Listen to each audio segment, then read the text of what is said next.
Hello, salam, shalom, namaste, satsakal, aloha, hola, ciao, bonjour, buna, and privyat.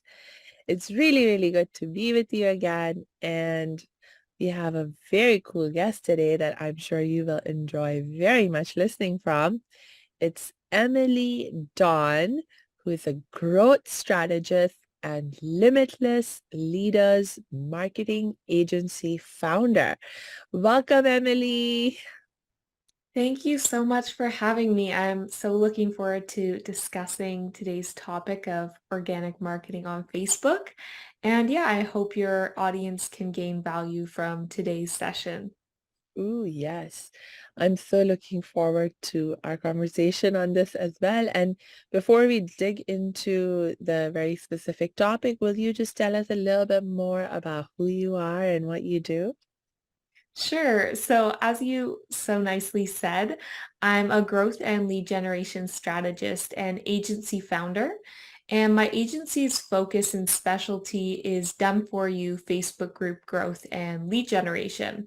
And so all of our agency clients are guaranteed a minimum of 200 new members into their group each month and a minimum of 50 email subscribers added to their list. We primarily serve female leaders that are also serving entrepreneurs. So usually that fall under the category of business coach, consultant, or mentor. But we have worked with, in general, a variety of service providers in helping them really understand the power of Facebook and how they can utilize it without running ads and still sign more clients. Yes.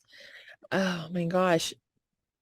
I just love what you have shared because as a Facebook user myself, it's actually the social media platform that I'm probably most active on. And my gosh, it can be really challenging or it can feel really challenging to navigate Facebook and market yourself on Facebook. So I'm so glad you're there to help us figure out how to make it more fun and easy. And in that context, I know that when you think about marketing on Facebook, certainly Facebook, the first thing they want you to think about is their paid ads. And that's what a lot of people also just talk about when I talk to them about Facebook marketing. So you're taking a different approach. Can you tell me a little bit more about why you choose to go this different route? Like, what's the problem with Facebook ads that you see that you're trying to avoid and help your Mhm. clients avoid? Yeah, that is such a great question. And I'd like to start by saying Facebook ads do work and can work. It's not that they don't work, but we also have this thing called organic marketing, which is how you market your business without paying for ads. And so there's a few different benefits of organic marketing, but one of the main ones is, of course, you're going to need a upfront budget for ads if Mm, you're planning on doing ads. So organic is really a set approach that makes sense for people beginning, especially in their first year of business. But beyond that, when you combine paid advertisement and organic marketing, you're getting the best of both worlds. And so some of our agency clients do run ads and do organic marketing with us, and then some are solely doing organic marketing.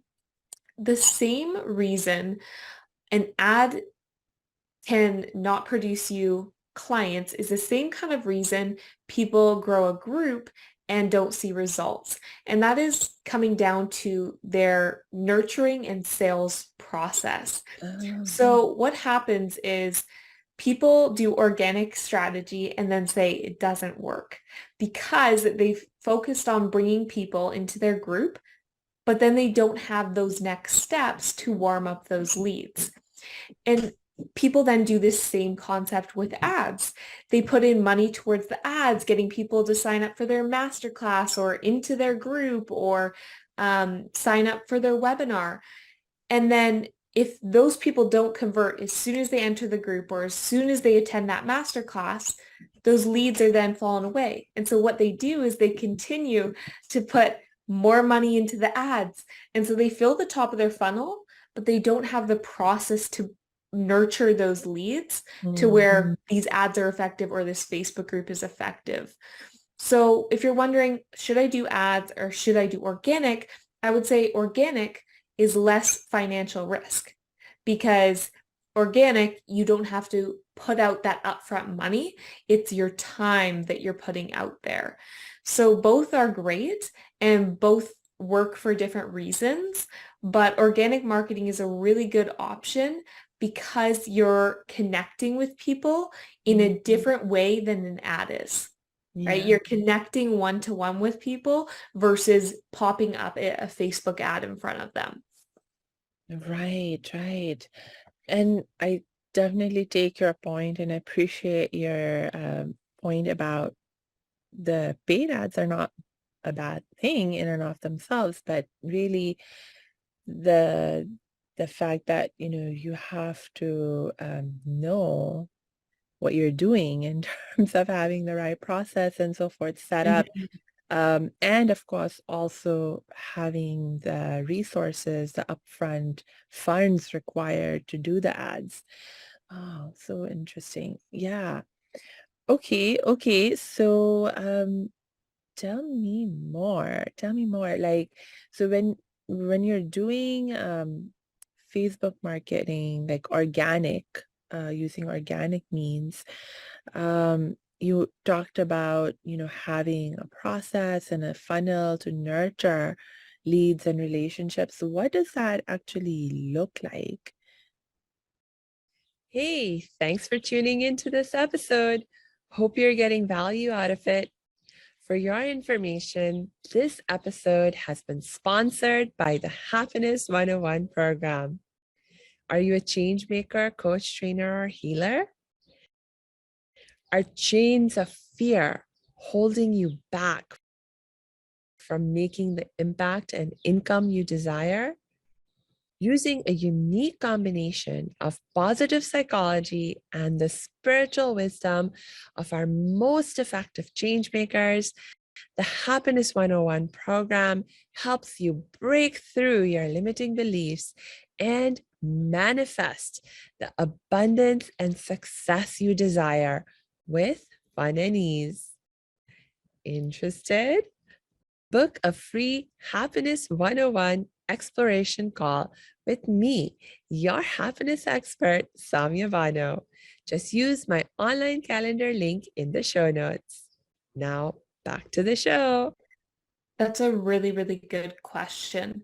So if you already have a Facebook community, the first question you want to ask yourself is my ideal client in my community right now? Because a lot of people begin and make the mistake and think, oh, I'm just going to fill my group, right? Full of numbers.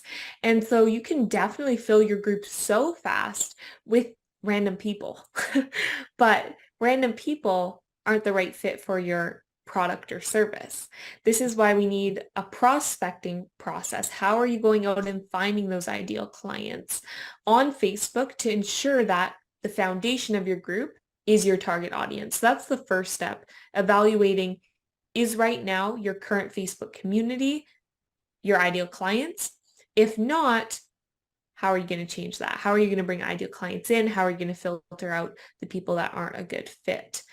If you don't already have a community, great. You can avoid this mistake and start from the beginning by growing your group full of potential clients. So that's like the first step. Then the next step is, what's the process once somebody comes into your group?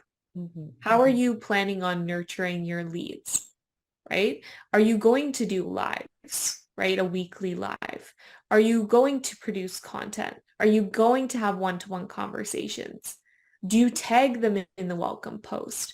And so it's about having a process of not just getting people into the group, but once they're in the group, what's happening? Because that's gonna where the conversion is gonna happen. Yeah. Okay. Can I give you like a scenario that I've come across? So, like for example, I've joined I don't know how many groups, like a lot of different groups. And one of the things that I was seeing for a while, it seemed like really popular, that was happening in many groups was having like themes, like daily themes. And in Mm-hmm. some ways, it seemed like, oh, this is really cool. Like when I was just a group member and I didn't necessarily like I wasn't um like um like I was just, floating in and out of the group to see, what I could learn from there and so forth.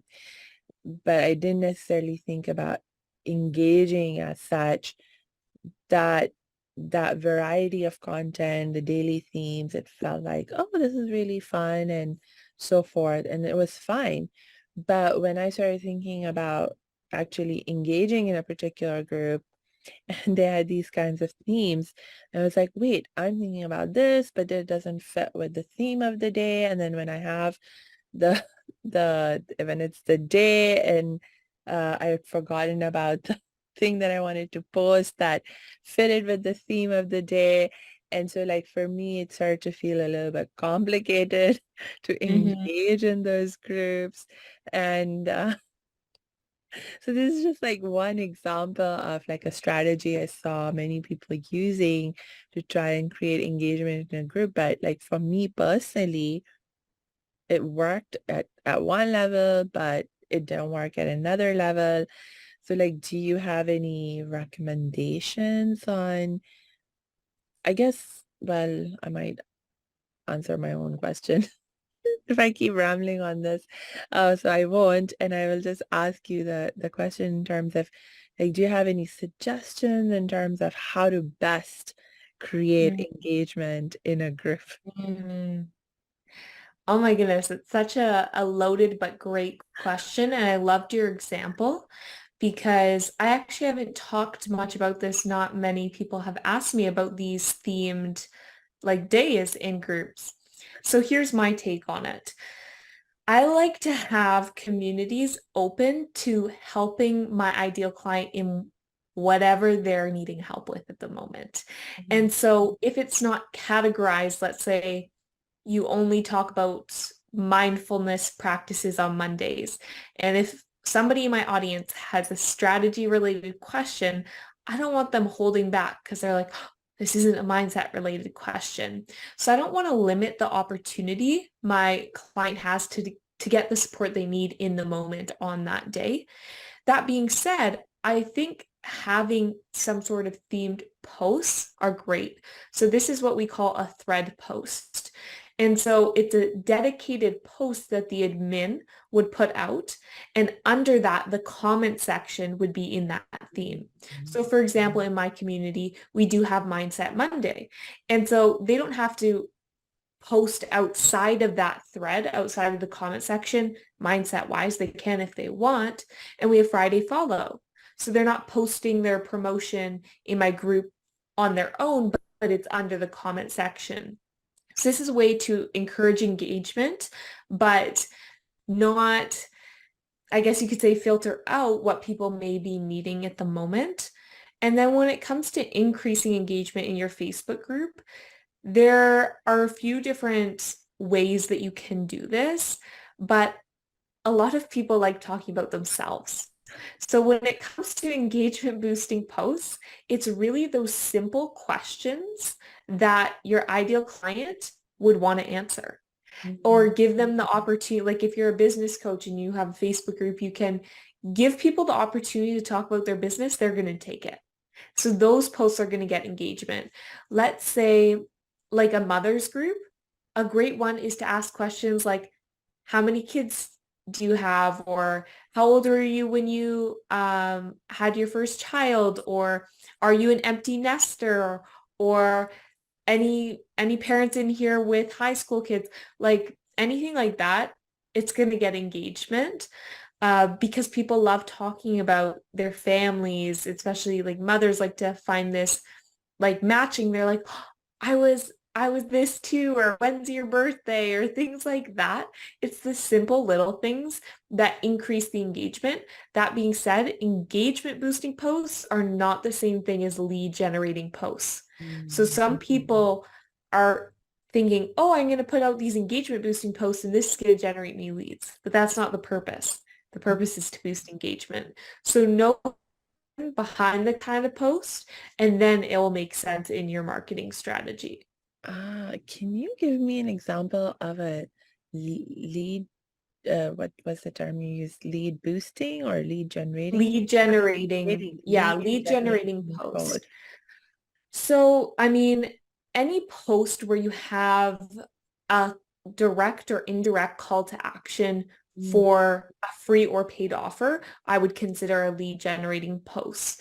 But a simple one would be, let's say you have a freebie. Do you have a freebie?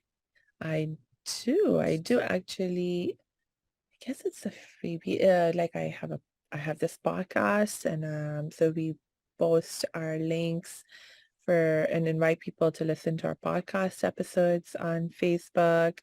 I think I've done other freebies every so often, like PDFs on a specific issue or topic with some tips and things that people can sign up for, or free webinars we've done in the past, or yeah, just other free events that we invite people to join. Yeah, so for example, your podcast is a great example of what you could do to get more subscribers to your podcast. You could do a simple post on Facebook such as, are you interested in listening to a podcast that brings on industry leaders to talk about topics that are going to help you grow in your business? Do you want the link? So a simple like one line statement that Mm. is attractive to your ideal client, and then with a call to action like want the link. And then those people are going to raise their hand and say yes, or I want it, or send the link. And then boom, you have people raising your hands. You're starting to generate leads. Nice. And so, is there a difference in terms of what you recommend, where you're doing a post like this that's meant to be a lead generation post, and you say, want the link, raise your hand, send me a message somehow, and then I send you the link, versus just putting the link in the post itself and be like, hey, click this link right here and subscribe. Mm. So we ideally do not want to put the link in the post. And Mm. there's a couple different reasons for that. For one, it's not going to be in favor of the Facebook algorithm if you're directing people off of Facebook, Ah, because Facebook wants you to stay on Facebook. So they don't want you sending them off the platform.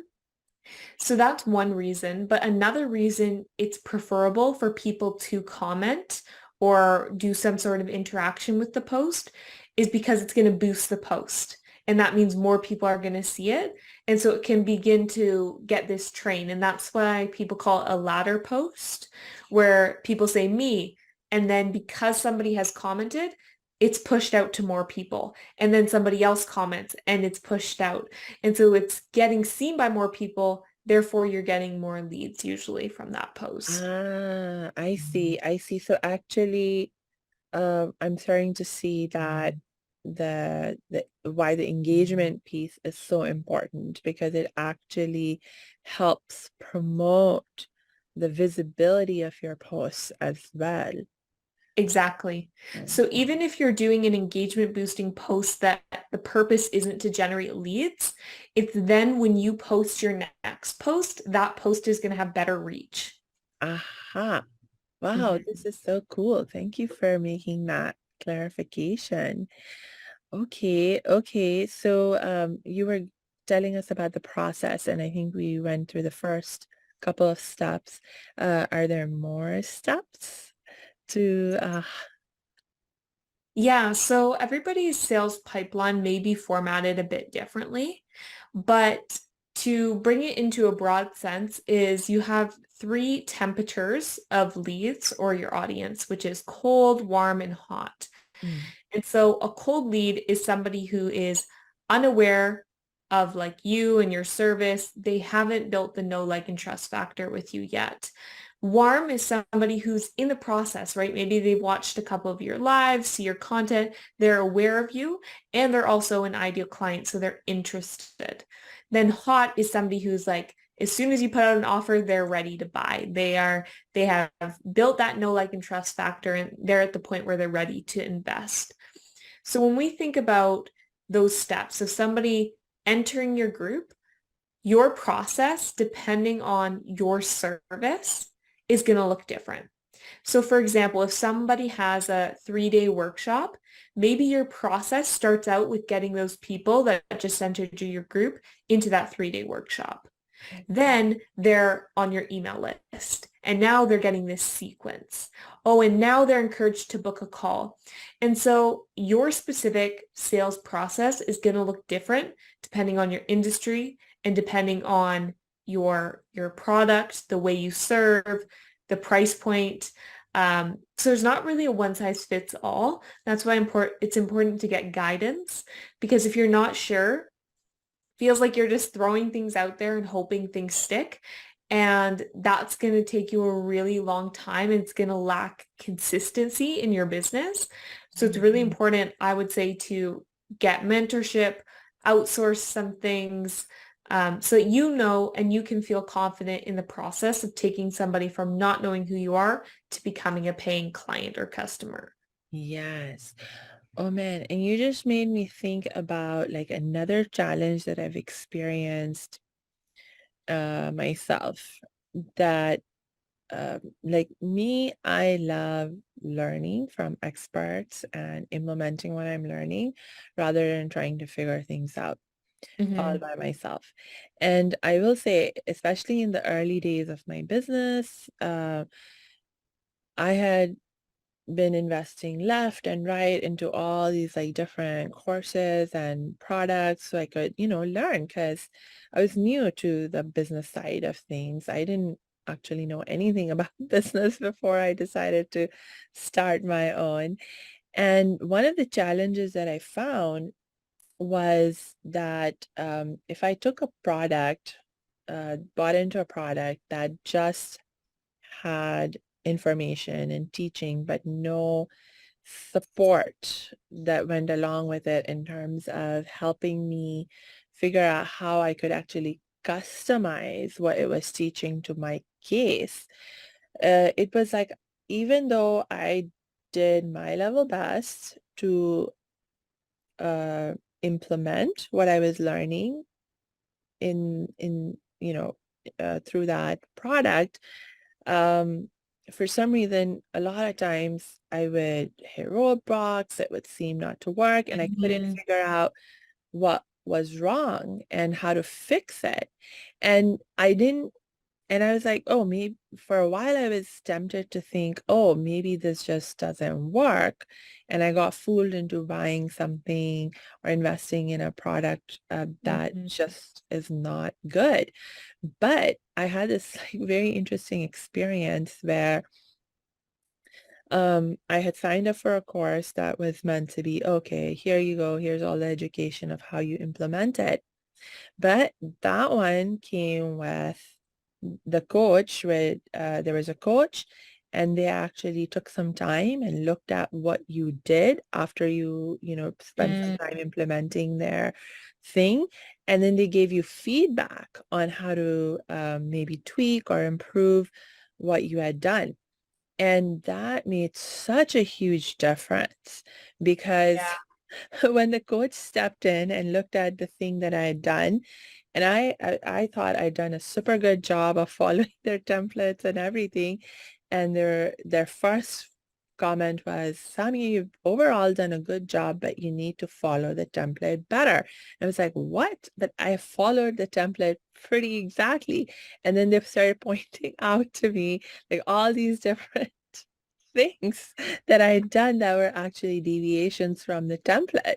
And I'm like, what in the world? I didn't even realize what Mm-hmm. I had done. And until like they very specifically pointed it out in the context of my work, I couldn't make the changes that were needed to optimize the thing. And then once I made those changes, it actually started working. So in terms of like the importance of having someone there who can give you custom feedback on your thing, not just give you general theories. Wow. Yeah. Yeah, it's so important.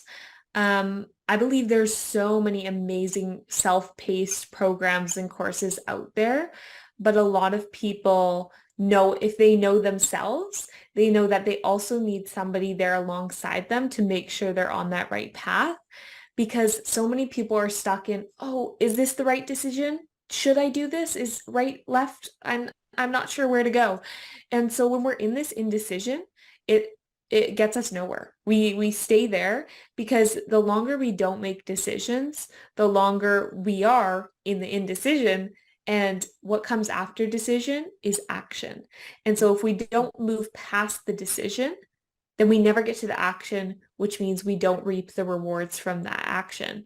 And action, of course, is what gets you the results. So like what you're saying, for example, my program, my Facebook group, the Accelerator, it's self-paced. So you go through it on your own. You customize it to yourself, your industry. You have templates, for your group and your DM strategy and such. But then how are they supported beyond that? For myself, I host my program in Kartra. So I really like the feature how they have a question section. And so under all of my trainings, my clients that are working through the self-paced ask questions.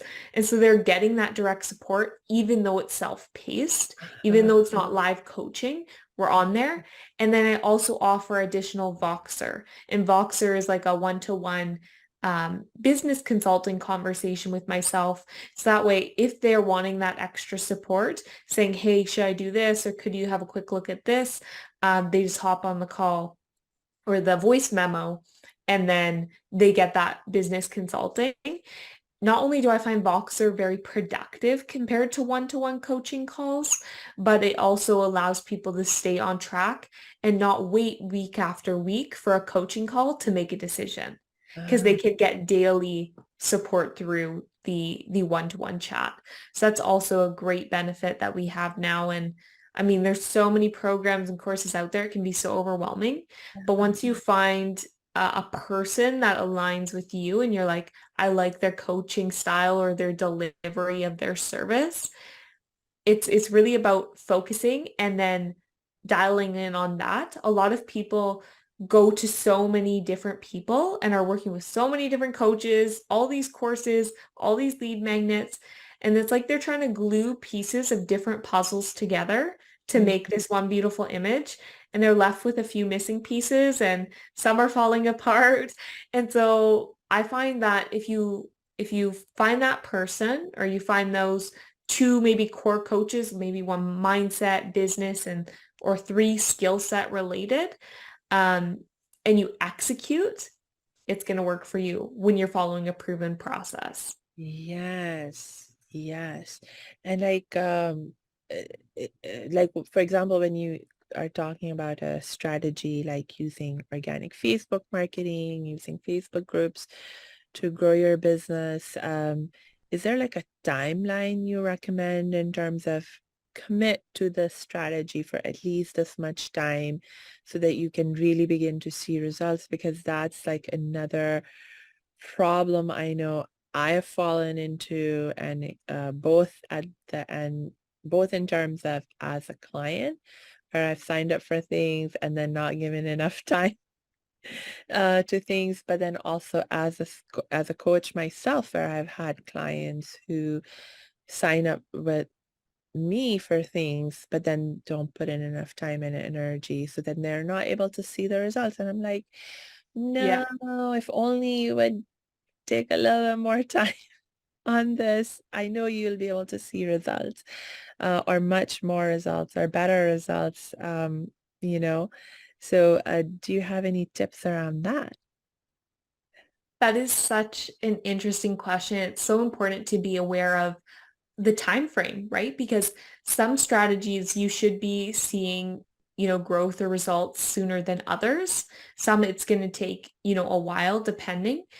For my group growth strategy, like my Facebook group lead accelerator, it's kind of interesting to say, but you should be immediately seeing growth Ah, like within that week. Um, because it's organic marketing is a manual process at the beginning. And so like as soon as you implement, you should be seeing growth with the so on average, like for my agency, we on average bring in 50 plus new members into our clients groups each week. And the reason why we offer a guarantee is because we absolutely know it works. And we know the steps you need to take, like do X, Y, Z, and you are going to get this result. And so that's the same with my group growth method. It's if you follow the three connection method. The first day you apply, you will see results. The second day you apply, you'll see results. Because it's been so refined, it's like if you take action, the results are there right away. ah, yes. And of course, so people start coming into the group right away, engagement goes up right away, and there might still be other aspects that take a little bit more time. For example, for people to go through your funnel and actually start producing sales, because I imagine like one of the big factors in this context is just numbers. The more people that go through the process that you have set up to nurture them and, lead them to a sale, the more success you have. Yeah, it's definitely, I always say numbers are something, but they're not everything. That's my saying. Numbers are something, but they aren't everything. Because if you bring in 100 people that aren't ideal clients, then it doesn't matter. It's better to have two ideal clients come into your group in a month than have 100 that aren't ideal clients. And so the quality does matter. But also that being said, we need to think about conversion rates, Right. right? So numbers do speak, right? If you have X amount signups for your webinar, on average, there's going to be a conversion rate depending on your sales strategy, your experience, your team, everything like this. So quality matters. Also, of course, numbers matter as well. So it's really not like allowing yourself to go one or the other. Like I know some people are very extreme. It's like they're on one side, they're like numbers are everything. Or on the other side, they're like just follow your intuition. And I'm like, let's fall into the middle here and find a balance between quality and quantity. Yes, yes, I very, very much appreciate that point, and I am on board with you about you you need to ensure the quality first, and then, the numbers, I mean, they still matter, but quality first. Hmm. Otherwise, you might as well be like trying to act like a multi-million billion dollar business where they're just trying to put their message out to the whole world in general as wide as they can, and then they have, I mean, obviously, uh, you know, but I mean, their conversion numbers are so small compared to like how many people they're reaching out, because when you are, Hmm. they're just reaching so many people. But in order to reach that many people, like you need massive resources. And as small businesses, we don't have that luxury, and we don't even need it because we can come to people like you, Emily, who can help us use organic growth strategies that don't require huge amounts of monetary investment, and it still works. We can still reach all the people that we need to reach, that we have the capacity to help and serve. Hmm. Absolutely. That's such a good example, right? Thinking about, okay, yeah, you see these people putting out all of this, and I'm here to expose. No, I'm not here to expose. But like when we see these, seven-figure or multiple seven-figure businesses or coaches, that's revenue. Mm, Often, that they're talking about, not always, but when they say they've had a seven-figure year, that's revenue. So what's the profit, right? mm, What's the take home? Because sure, you can have a $1 million year, but what if you had spent 800,000 of that on ads, mm, right? Like mm, we need to take into consideration these things and understanding that um, this is why quality and quantity matters, because would you prefer to have a business that brings in 500,000 in the year and you take home 350,000, right, in profit? Or would you rather have $1 million year and only take home 200,000, right. right? So sometimes we strive for these things or we see these flashy things and we need to think to ourselves, what actually aligns with our goals? Is it just because other people are doing this or other people are saying we should want this? Yes. What actually makes sense for us? And understanding that um, it's not a comparison game. Like you're on your own journey and um, yeah, like you're on your own journey. And so these numbers get, I think, a bit pressureful. Yeah. Like we think, oh, we're at this stage of business, we should be here by now. And so Mm, many people, especially beginners, get discouraged if they haven't, hit this target in this amount of time because they see these 10 other individuals did. But often we don't see the whole picture, right? We don't see the 5 years of struggle, of hustle, of connections, or we don't see the funding that went in behind it. Um, so that's why I think it's so important to not compare yeah. and to understand um, why you're setting number goals. Yes. Yes. You're just making me think about in a somewhat different context. I was actually chatting with a coach, and she's actually a relationship coach, and she helps women mostly are her ideal clients, and she really helps them lean into their feminine energy Mm, and as a way of improving their relationships.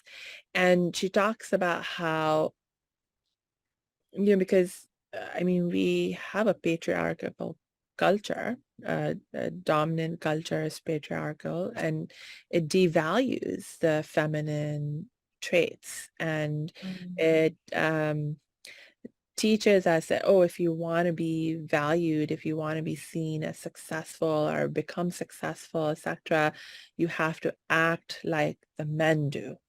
And mm, um, anyway, so what I'm taking in terms of analogies right now is that the lesson she teaches is that no, as a woman, you want to find your strengths as a woman and use those to help you become successful in her case in your relationships, um, as opposed to trying to copy what the men do as a path to success. And so in our case, as business owners, rather than trying to copy the big businesses and what they do and how they succeed, or even copy some other kind of small business and that we have an idea that, oh, this is a successful business, rather than trying to copy someone else, without fully understanding everything about, what they're actually doing and the struggles that they're facing, etc.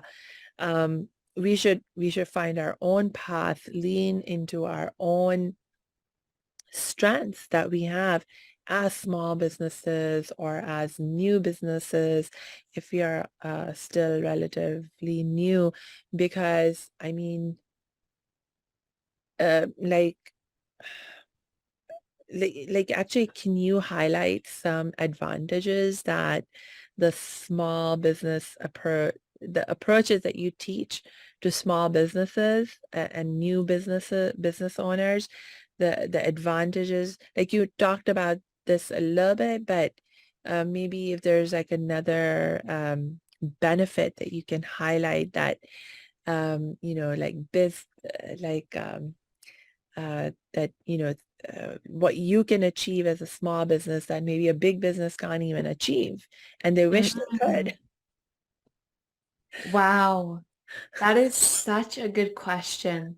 So, one of the main things that comes to mind in thinking about large corporations compared to small businesses is that no like and trust factor, right? Mhm. Um, a lot of people don't like these big corporations. And also a lot of these big corporations speak to the masses, not to an individual. And so as a small business owner, I believe you can really allow your people to feel and be seen and heard in a completely different way because it's much more relational. And the when we think about these big corporations, like it's like they're on a pedestal, right? Mm, They're above us. Whereas when you're a small business owner and you're connecting with people, it's more like building a relationship, right? A friendship or a connection where you don't feel that there is above you status. It's not that intimidation or mm, pressure um, kind of tactics. So when we think about small businesses and if we're relating this to Facebook communities, what Facebook communities allow for is for you to find your people. yeah. It's like that is so special and so powerful for you to find your people. And every day that you show up for your business, you go to your Facebook group and you know that you're speaking to your people versus posting on Instagram or running this huge ad campaign, or if you're a big corporation, right, you're throwing ads on the Super Bowl, right? So that's like going out to the masses, to everybody. But when you're a small business owner and you have this community, you're not for everybody. You understand that and you're focusing on your community, and it allows you to build connections. And even when you build connections within this community, that means you're branching out beyond that community. Because if, let's say, I connected with Betty, let's say in my group, and then Betty knows Sally, and Sally knows Jen. And so all of a sudden, this community, this small community you had, where you focused on nurturing these relationships genuinely, turns into more connections, and you become that neighbor, right? If you know people in your neighborhood, um you begin to build a reputation within your own community, and that is Mhm. such a powerful thing. Yeah, and big businesses are totally jealous of that. They wish they could make that happen, but it's that they've grown too big to be able to put in that kind of time and energy, or even have the brain space really needed to focus on building those kinds of genuine, warm relationships. Yes, and I think they're also smart. So that's why they're following the trends of UGC, right? User generated content Ah, creators. And so this is where they're getting average people, everyday people to promote their products rather than having traditional TV ads. It's not ads. It's like, but it is ads. yeah. It's people like your friends that are now promoting products Mm, because they understand that now these smaller creators are more trusted than these big corporations. And so they are now understanding that. And so they are putting in a whole nother advertising budget to these everyday people to then promote their products, which is very, very smart. But it's because we as small business owners, we as small creators have power. yes. Oh my gosh. Oh my gosh, Emily, I'm having so much fun learning from you. Oh my gosh. And we're running out of time for today. I know I could just keep on talking, but I think we Oh my should gosh. wrap it up. We'll probably have to bring you back so we can keep talking some more. But do you have any last words, thoughts that you would like to share with us for now? Just go for it. That's what I have to say. Wherever you're at, whatever you're doing, just go for it. Keep Mhm. on going. And if you want it, you'll make a way. You'll Yeah. make a way. That's my suggestion. That's my advice to you. And then in terms of myself, if you want to connect with me, you're more than welcome to. I'm giving the links here, so you'll be able to find my links. And I'll also give some free resources like how to grow your email list without ads, how to find ideal clients on Facebook. I've done so many different little trainings, and you're of course welcome to join my group. My group is Ambitious Women, Entrepreneurs, and Coaches. Nice. I love it. Thank you so much, Emily.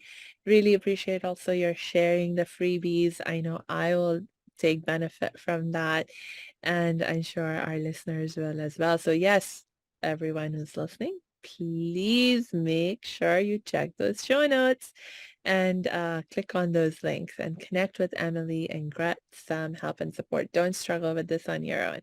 And until we connect next time, I just wish you lots and lots of peace and joy.